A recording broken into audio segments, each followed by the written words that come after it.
The best of breed, the champions and the people who took part. Catch the highlights of a glorious week at Wales's biggest show. Sarah Edwards and Rhodri Williams are your guides to the best of Builth Wells. Royal Welsh 2000, the highlights, tonight at 9:30 on BBC Two Wales. Got your fingers crossed for the National Lottery on Wednesday night? With a new show on BBC One, we'll meet the people who've already found luck in the most amazing ways. If I hadn't gone into work that day, who knows what I'll be doing now. And with a live lottery draw, it could be your lucky day. National Lottery Amazing Luck Stories, Wednesday at 8:50 on BBC One. No matter where you are or who you are. So the children had to be looked after. If you're missing someone or something special. Almost immediately I had done it, I thought how stupid I was. Maybe we can shed some light. Be nice if Mum and Uncle Wayne could see each other again. Join The Search, live Wednesday at 8 on BBC One. The BBC News now on BBC One Wales with Peter Sissons. 86 of Northern Ireland's most notorious killers and bombers walk free. The release is virtually empty, the Maze prison, as the price of peace. But weapons seized in Croatia suggest dissident Republicans are rearming. The Concorde tragedy was it all started by a burst tyre. And 60 years after the Battle of Britain, a salute to the last of the few.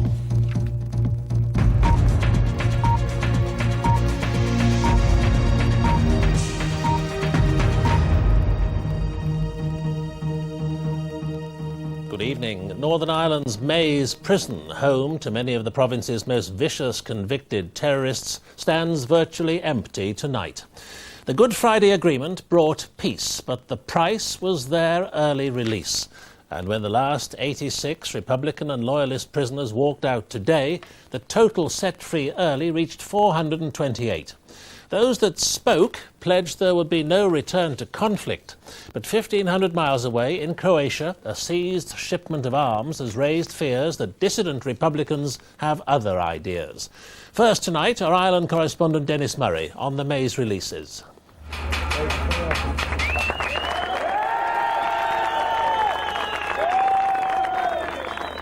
For hours it went on. 78 prisoners, Loyalist and Republican, leaving the Maze prison for the last time.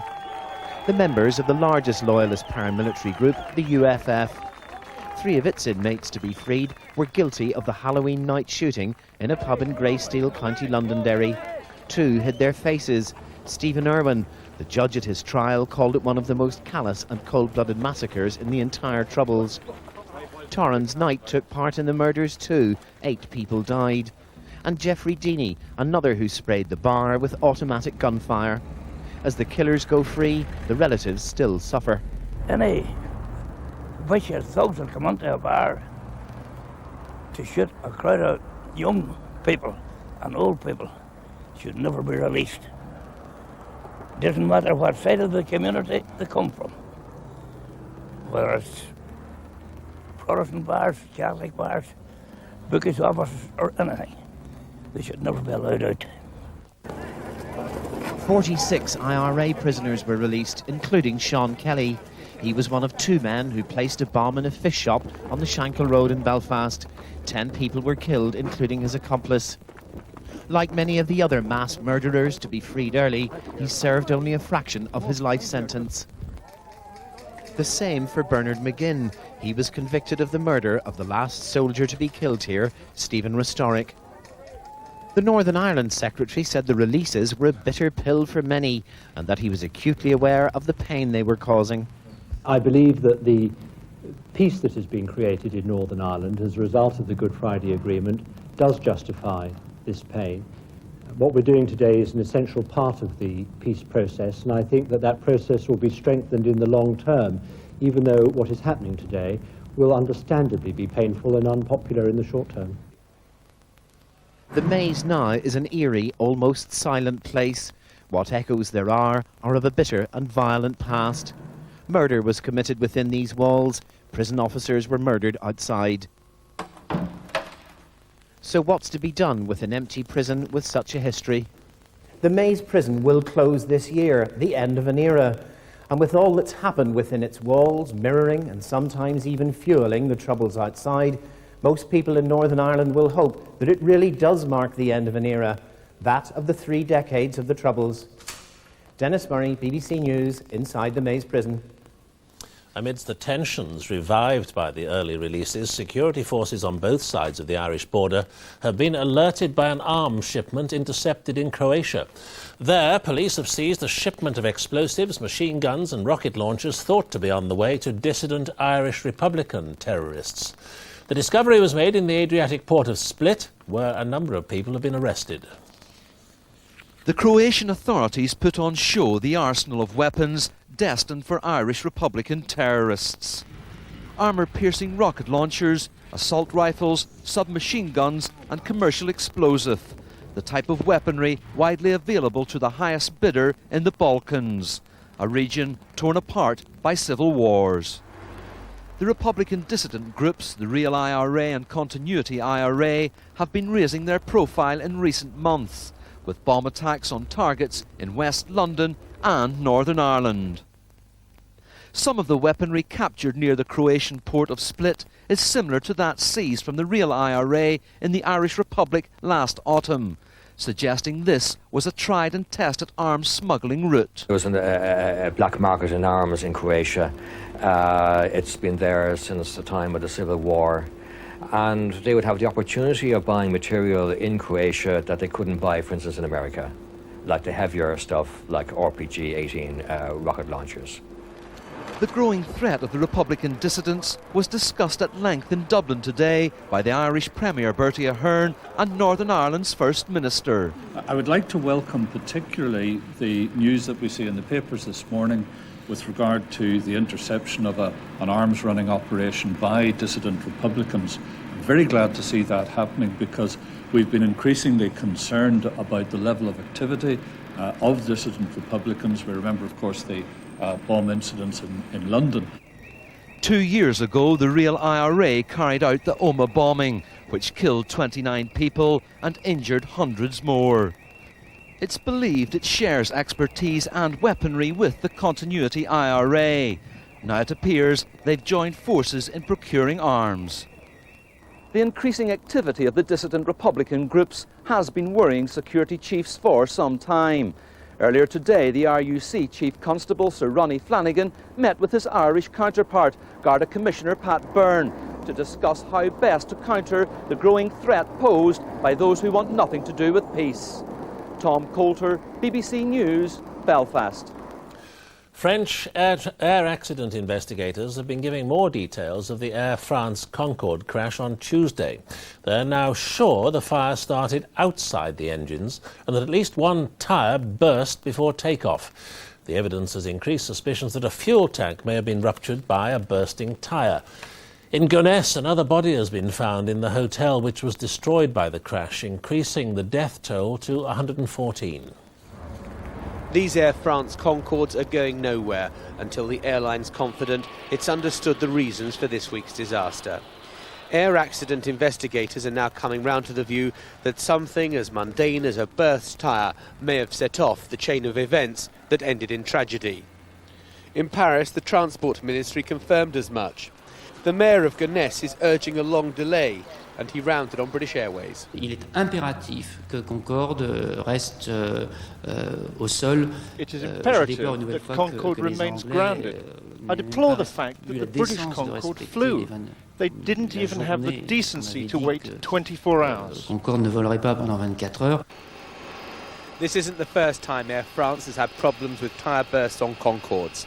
In 1981 it's emerged the American Air Safety Board wrote to the company after 4 similar incidents in the United States. None ended in tragedy. None left the police forensic teams with the job they have now. When we are searching bodies we have a lot of work, but when we stop this work, this job, we think a lot to the person who are dead and their families. And a few days after the disaster, we are obliged to think again. It's these people who are being remembered in Gonesse this afternoon, led by the woman on whose hotel the plane crashed, killing 4 of her staff. Another body has been discovered amid the burnt ruins. The marching is for the victims of the crash, because I think we have to be here to be associated with the family of the victims. As Charles de Gaulle Airport becomes ever more popular, so the people of Gonesse have to live with more and more aircraft passing overhead. They've always lived with the fear that one day an accident might happen, and so today they march in silent protest. But the silent dignity of this procession was punctured every couple of minutes by the roar of another jet passing overhead. John Sotal, BBC News, Gonesse.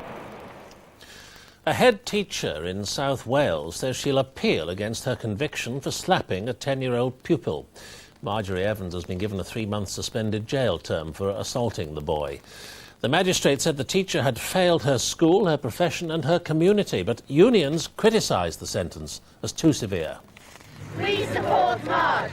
We support Marge! She got plenty of sympathy from other teachers, but none from the court. Abergavenny magistrates gave 56-year-old Marjorie Evans a 3-month prison sentence, suspended for a year. She'd been convicted of slapping a 10-year-old pupil who had behavioural problems and had been playing up. We're all teachers here. What are you expecting us to do? Expecting us to raise standards, have kids with emotional, behavioural difficulties of that degree, and you're not just losing your job, your pension is bad enough, but your liberty as well. I think it's an outrage. Can I say for Blunkett as well, if he's trying to get young graduates into this profession, after today he can forget it. With a criminal conviction, Marjorie Evans' case will now be referred to the Department for Education and to the Secretary of State.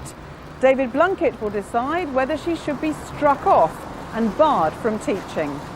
Tonight, children's charities came out in support of the court's decision and demanded laws to prevent parents hitting children too.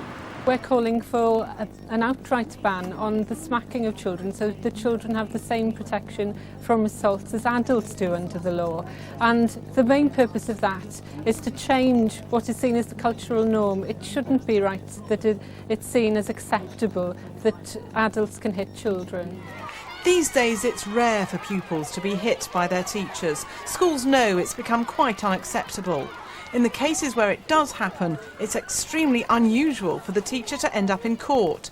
And unions are warning that today's sentence will make schools reluctant to take in disruptive pupils.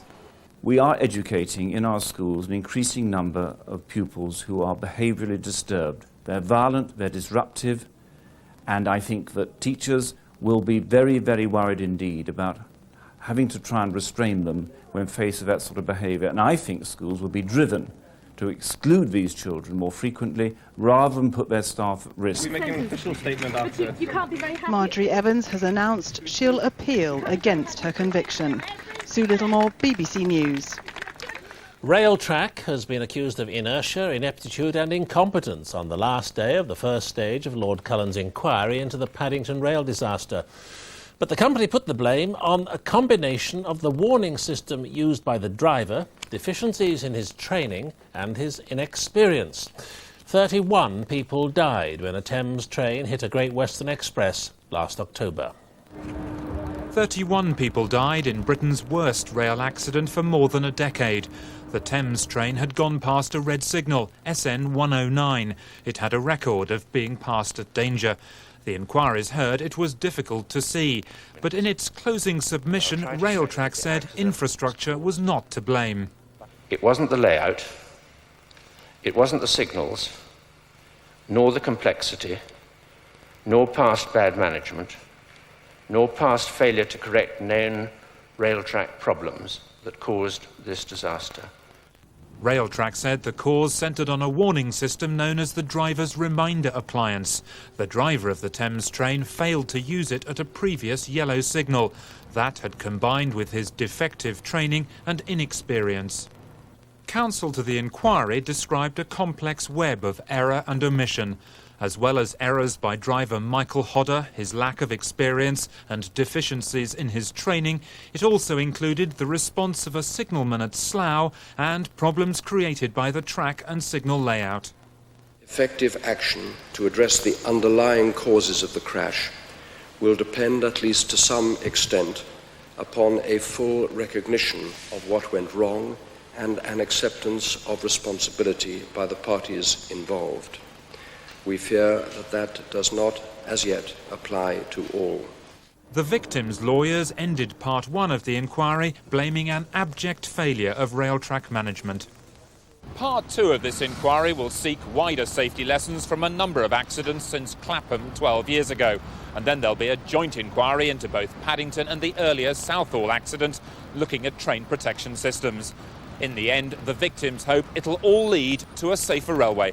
Simon Montague, BBC News, at the inquiry in London. A wealthy businessman from Lincolnshire has been found not guilty of hiring a contract killer to murder his wife. Diane Harold's body was found in the swimming pool of the couple's house. It was alleged her husband Colin had paid a friend £20,000 to kill her. The friend, Darren Lake, admitted carrying out the crime and has been given a life sentence.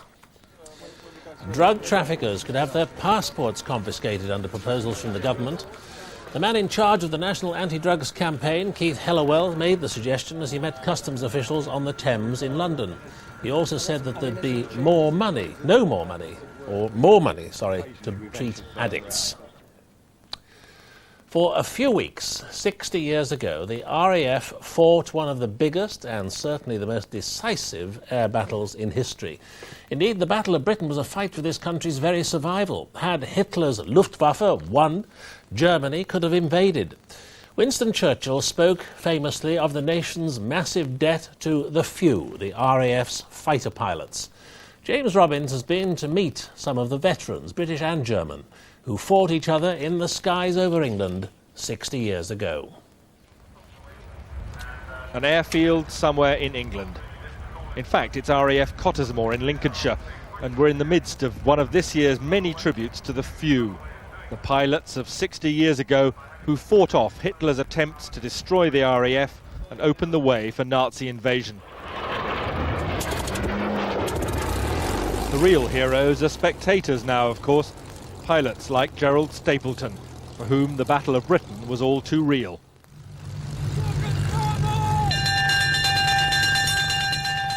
In reality, the Battle of Britain was the battle for Britain, for Britain's very survival. Day after day, squadrons scrambled to intercept the Luftwaffe's bombers out to destroy Britain's defences. Over 3,000 pilots from 14 nations flew with the RAF. 1 in 6 was killed. But sometimes we went up with Gerald Stapleton flew from Hornchurch in Essex. We took him back to the old airfield where he flew Spitfires with 603 Squadron and himself shot down at least 6 German planes. Today, young men, much the same age as he was then, play football on the old grass runways. Most of us were sort of under 25, some of us were much younger. Didn't even enter our heads who was going to win and who was going to lose. It couldn't happen. That was our attitude. Did you just live day by day? Yes, day by day. And for some reason we never grieved, and it didn't seem to affect our morale at all, because we lost a lot of pilots in the first 10 days we were down there. 60 years on, most of RAF Hornchurch has disappeared under streets of post-war housing, but the street names pay their own tribute to Group Captain Douglas Bader, to Air Chief Marshal Sir Hugh Dowding, and, of course, to Squadron Leader Gerald Stapleton. But now the British fighters are coming up. Here they come, an absolute steep dive. Well, yes, we just hit a Messerschmitt. Oh, that was beautiful. He's coming right down now. I think definitely that burst got him. The newsreels captured the spirit of that summer, when the Luftwaffe was kept at bay and the RAF did manage to hang on. Among the dwindling band of survivors now, this 60th anniversary has brought together Gerald Stapleton with a German air ace. Everybody believes that the Spitfire turned better. Yeah. And the Messerschmitt was faster. Yeah. In fact, the two sides were quite evenly matched. The myth of the few can be misleading. The RAF won through by flying skill, certainly, but also by building new planes as fast as the Germans could shoot them down. Do you know how many planes you shot down during the Battle of Britain? 15. 15, yes. I have shot down 9 Spitfire, 1 Blenheim and 5 Hurricanes. No reenactment, of course, can convey the horror or the heroism of the real Battle of Britain. But this year, as veterans gather, probably for the last time, there is a real sense of reconciliation. And 60 summers on, Gerald Stapleton still rejects any attempt to describe him as a hero. I don't understand it. No, we were doing a job, and that was it. It was a very exciting, exhilarating job. Difficult and dangerous, but it was never going to happen to you. James Robbins, BBC News at RAF Cottesmore. The Granada Media Group has announced a deal to take over 3 more ITV regional franchises, making it Britain's biggest commercial broadcaster. It's paying £1.75 billion for Anglia, Meridian and HTV. The company says it eventually wants to take over the whole of ITV, something not yet allowed under media ownership laws. Broke down 200 yards up the road. With shows like Heartbeat, Granada's already the biggest programme maker for ITV. Today's takeover of United's TV interests makes Granada the giant of independent television, far outstripping its remaining rival Carlton, which owns the London weekday franchise. But announcing the takeover, Granada made it clear that it has still greater ambitions. I think ultimately you could see a single ITV, and also I believe you'll see further consolidation in Europe. The UK situation, you have ITV in a lead position, and also you have lead players in the rest of Europe. So I think you could see them working together collaboratively to create partnerships on a pan-European basis. Well, Coronation Street. Oh, what's wrong with Coronation Street? Granada's come a long way from its roots as a regional ITV company. But today the government reminded Granada and the industry's regulator, the ITC, of the need to keep serving the local TV audience. What we want to see, of course, is these companies holding fast to the original terms of the licenses and the franchises when they were first issued, because those do have very clear commitments about regional programme making in them, and I will certainly look to the ITC to maintain those provisions. There are a few areas of the ITV map which Granada does not control. Beyond its heartland in the northwest, it already owns Yorkshire TV, Tyne Tees with its neighbour Border TV soon to follow, and London Weekend Television. Now it'll add Meridian, Anglia and HTV, though it'll have to sell off HTV because of rules limiting audience share. Current laws say no company can have more than 15% of the audience, but new legislation is in the pipeline. At the moment, competition rules prevent Granada from bidding for the other big ITV company, Carlton. But those rules could soon change, in which case there's a good chance that Granada will emerge in 2 to 3 years' time as the only ITV company. Greg Wood, BBC News. Arsenal Football Club are £30 million better off tonight after announcing the transfer of 2 of their top players. Marc Overmars and Emmanuel Petit are going to Barcelona. The deal is a record for the London club, which said the players were going with its blessing. Marc Overmars arrived in Spain this evening after completing what his agent claimed was a record transfer from an English club of £25 million. He's signed a 5-year contract, which will guarantee him a big pay increase.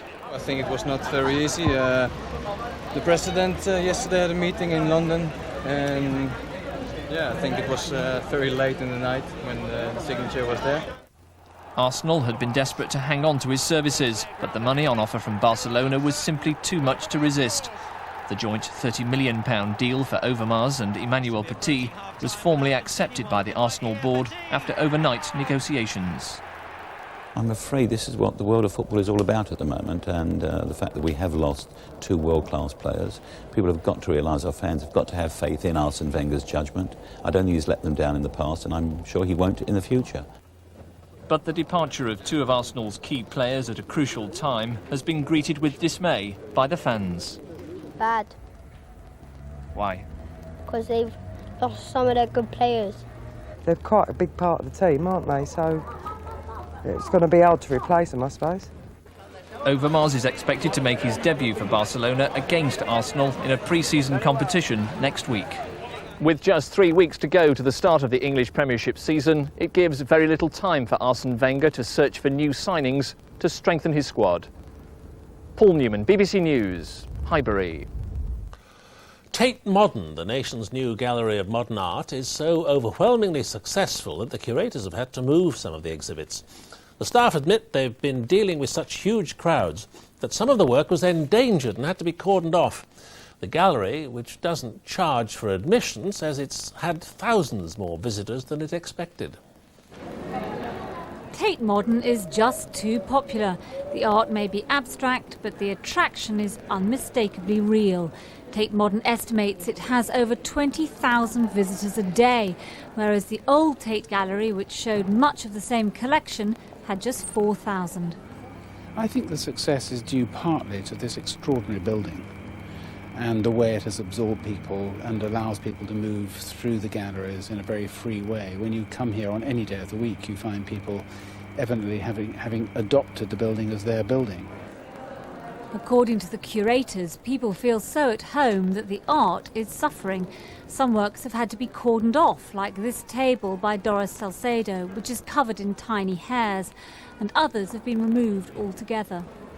There is a problem with visitors touching artworks, but we haven't had any major incidents. But I think it is a level which is perhaps a result of the fact that we're getting lots of people in who don't normally come to art galleries and don't really know that you shouldn't always touch the works. The curators may cringe, but the visitors to Tate Modern don't seem too worried about seeing their art at the same time as 20,000 other people.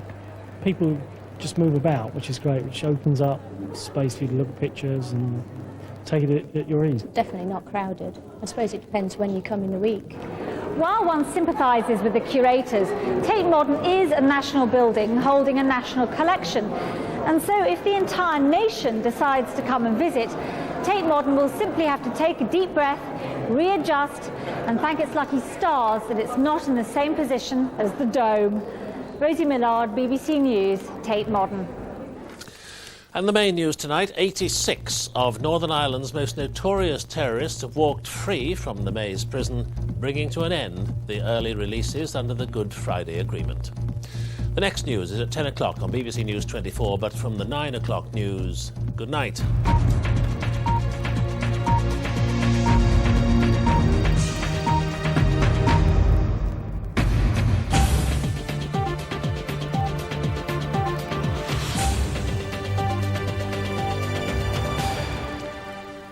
Good evening. The news in Wales today. A head teacher from Monmouthshire found guilty of slapping one of her pupils has been given a 3-month jail term, suspended for a year.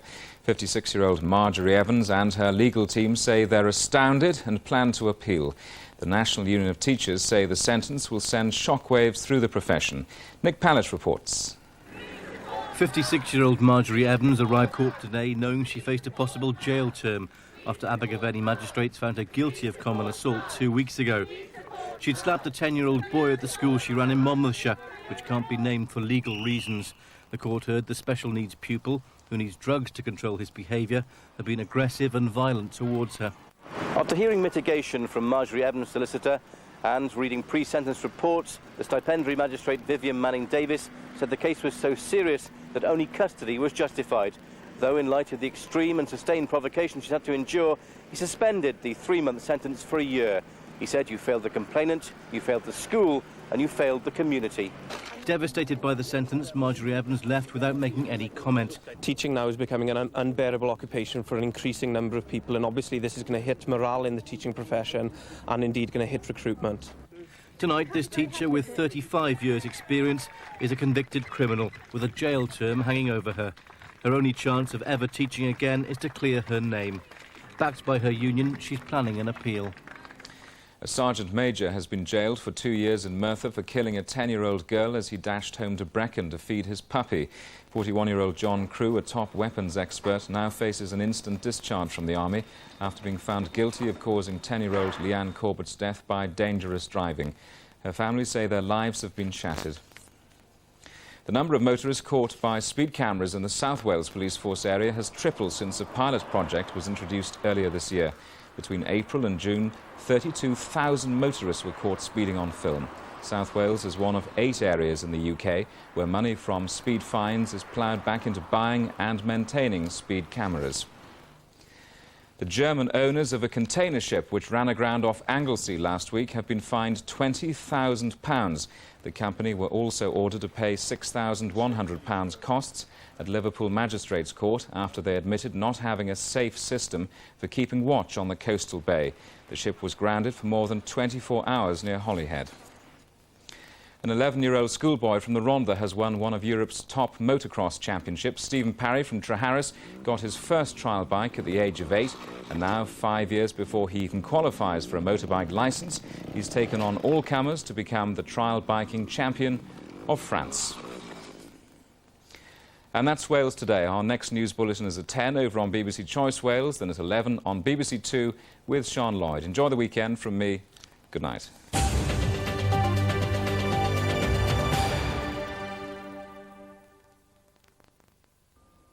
Good evening to you. We promised you showers, and they certainly turned up. Some very big showers, in fact, for many parts of the United Kingdom. Belfast was very wet, 62 millimetres of rain, about 2.5 inches of worth in the space of 3.5 hours, causing some local flooding. Exmouth also seeing some heavy bursts of rain, and those showers became quite widespread by the middle part of the afternoon. Thunderstorms as well. Those storms rattled away into the early evening. They're tending to die away now, those storms, but still some left, I think, for the next couple of hours before they all die away. Now, overnight tonight, some mistiness following that rain. Also, some low cloud that's been lapping onto the coasts of northern and eastern Scotland could be a problem first thing in the morning. And temperatures falling into between 10 in the north to no lower than 12 to 14 degrees in the south. Now, Saturday's morning's forecast starts like this. There will be some mistiness around, some low cloud, then some sunshine, and then those showers getting going again, and some of which will turn out to be heavy and thundery. Perhaps the risk greatest for northern England up across Scotland by the end of the afternoon. Some dry weather eventually moving into Wales and the West Country, probably remaining dry here by the end of the afternoon.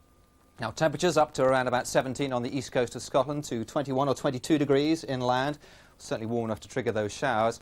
And of course we have two air shows, Sunderland and also Farnborough. Sunderland could be a bit misty in the morning, brightening up through the afternoon. Farnborough greatest at risk of seeing those showers through tomorrow. Perhaps the shower risk less as we move into Sunday.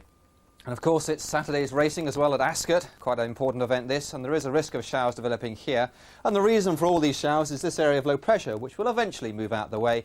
And I think by the end of the weekend this ridge of high pressure starting to come through, so hopefully by Sunday it'll get just that little bit drier. Now, still a risk